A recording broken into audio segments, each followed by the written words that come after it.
Good afternoon, everybody. Welcome to your Valley News Now digital update. I'm Devin Fry, bringing you the latest that we've been working on here in the Valley News Live newsroom all day. Busy day coming off of the holiday on Monday. Let's get right into it. Not going to waste a whole lot of time here. This one we just found this morning. A man is now facing federal murder charges after a woman was stabbed to death at a casino on the Turtle Mountain Reservation. We had this story for you when it broke, but these are the newest developments on it. Now, with this happening on tribal land, that's where the federal charges come into play.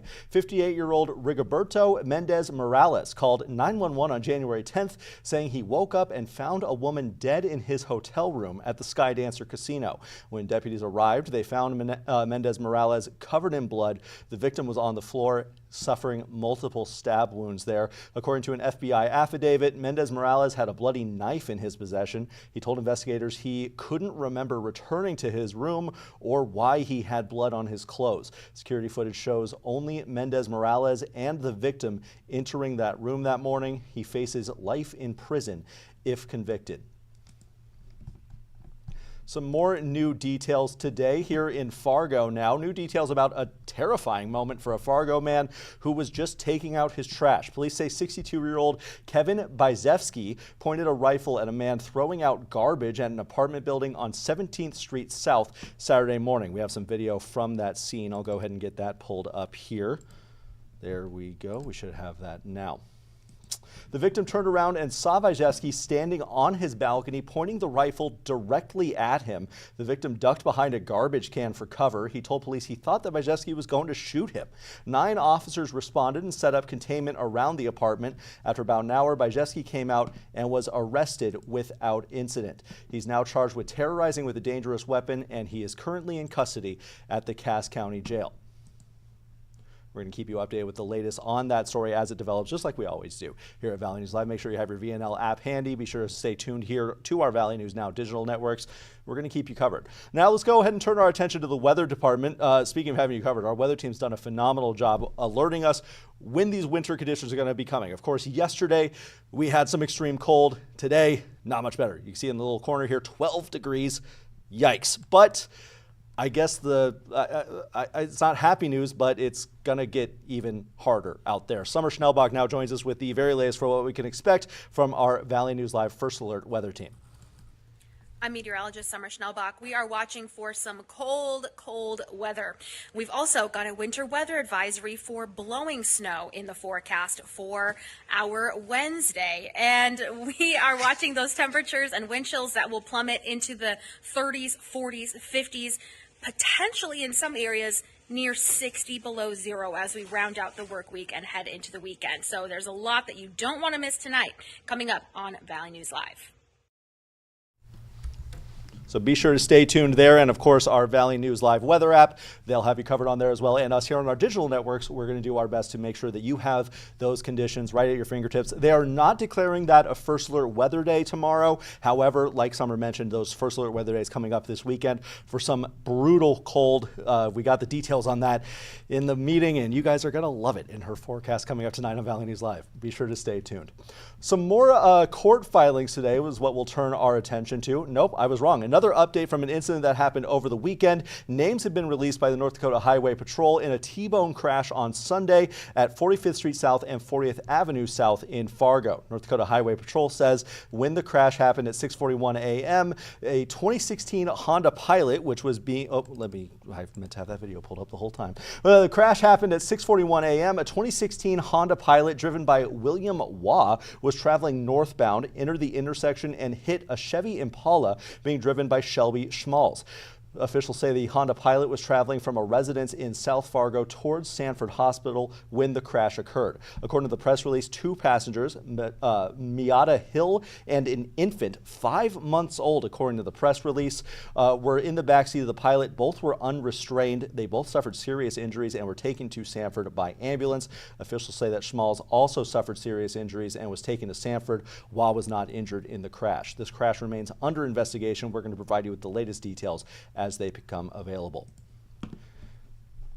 Now on to some of the more latest court filings in our area. This one, not one we get to report on very often. A Detroit Lakes man is facing serious charges after police say they busted a counterfeit operation. 20-year-old Jonathan Schaffbuck allegedly passed fake $100 bills at several Detroit Lakes area businesses last week. When an officer tried to pull him over, Schaffbuck allegedly took off. He then crashed into two vehicles in a parking lot. Then he tried to take off on foot. Police caught him and searched his car. Inside the car, they found sheets of uncut counterfeit bills, $20 and $100 bills, sheets of them. There was also a sheet cutter, computers, and about $700 in real cash. They've also found a stolen loaded handgun. Schaffbuck faces up to 20 years in prison on the counterfeiting charge alone. He's currently being held at the Becker County Jail.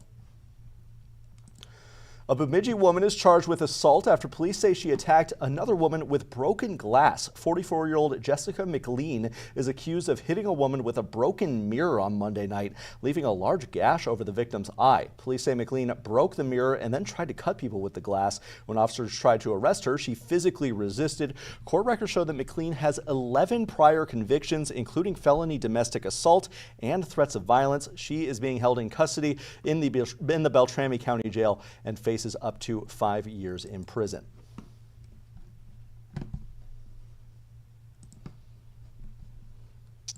Some good financial news for North Dakota. The state's Office of Management and Budget releases 2025 financial report showing continued financial strength. The state's net position increased by nearly 10% during the fiscal year. The general fund balance rose by more than 11%. North Dakota earned the highest score in the nation for financial condition, ranking #1 out of all 50 states. The state has also received national recognition for financial reporting for 34 consecutive years. Checking in on the Minnesota side of the river now, the Trump administration is pushing back against Minnesota's lawsuit to stop federal immigration enforcement operations. Federal prosecutors served grand jury subpoenas Tuesday to Governor Tim Walz, Attorney General Keith Ellison, and the mayors of both Minneapolis and St. Paul. They're investigating whether state officials obstructed federal law enforcement during Operation Metro Surge. The Justice Department called Minnesota's lawsuit, quote, legally frivolous, saying the state wants to veto over federal law enforcement. Attorney General Ellison argues the armed officers are, this is a quote from him, poorly trained and violating constitutional rights. More than 3,000 people have been arrested in the operation. A federal judge has not yet ruled on Minnesota's request for that restraining order. Coming up tonight at 6, coming up tonight on Valley News Live, we first told you earlier this month about Charlie's Place, the South Fargo coffee shop staffed by individuals with disabilities, announcing that it would close its doors. Our Jessica Bringy is joined by Valley News Live reporter Sydney Zatz, who has an update on what's next for the nonprofit and the people that it serves. We'll go ahead and get that going for you right now. Devin, a recent nonprofit coffee shop just closed, was forced to close, had a GoFundMe page, Sydney, but that has also since been halted. Can you tell us a little bit about your story today? Yeah, so I talked with the owner of Charlie's Place. For those who don't know, it was a coffee shop that hired people with intellectual disabilities. So they just closed our doors. There was a GoFundMe raising thousands of dollars to try to save the store, but the owner, Val, actually asked people to shut down that GoFundMe so the money raised will help go towards Art and Soul, which is the charity that this coffee shop benefited. And why was it halted? What was the reason behind halting it? Just she didn't want people to have false hope that it was something that, you know, she told me Charlie's Place will come back in a new way when the time is right. She couldn't give me any more details, but so she just didn't want false hope that this particular location would stay open based off of the fundraising. And then how much money was raised before it ended? I believe somewhere around $14,000. Wow. So your story, Sydney, is coming up at 6? 9 and 10. 9 and 10. All right. So anticipating that, this has been an ongoing saga with Charlie's Place, Art and Soul, that nonprofit here. So really looking forward to your story. Yeah, it should be good. Catch it at 9 and 10. A key hearing is underway today at the Cass County Courthouse for a man accused in a deadly South Fargo shooting. Attorneys for Ciandre Douglas have filed a motion to separate the charges. Douglas is accused in the August 3rd shooting death of 20-year-old Elijah Hughes. Investigators have since connected him to 2 prior shooting incidents in Fargo. The defense argues that the state should not combine all three cases, saying it's prejudicial, it could confuse a jury, and there's no proof they were connected. Douglas faces 12 counts in all, including attempted murder, and aggravated assault. We'll let you know what comes of today's hearing. I'm outside Essentia, the West Acres Clinic, where I just spoke to some doctors who are kind of giving us updates on this year's flu season. Now, I know a couple of weeks ago, Cass County had the highest number of influenza cases in the state of North Dakota. And after talking to these doctors, they said these numbers are continuing to surge. They're seeing a high amount of people who are coming into the walk-in clinic. So coming up tonight at 6, we're going to be talking about the effectiveness of the flu shot and what Essentia is doing to really push prevention of anyone getting the flu. Another good point they made was, how do you differentiate between going to the walk-in or going to the emergency room? So I will have all of that coming up tonight at 6. A lot of valuable content coming up tonight on Valley News Live. Be sure to stay tuned. But now we're going to turn our focus to how we always close out these digital updates, giving you a look at what you can expect as you get ready to make your way back home tonight, or for those of you that haven't left home, whatever you may be doing. I'm not going to judge whatever you've been up to today. Now, let's go ahead and pull these up here.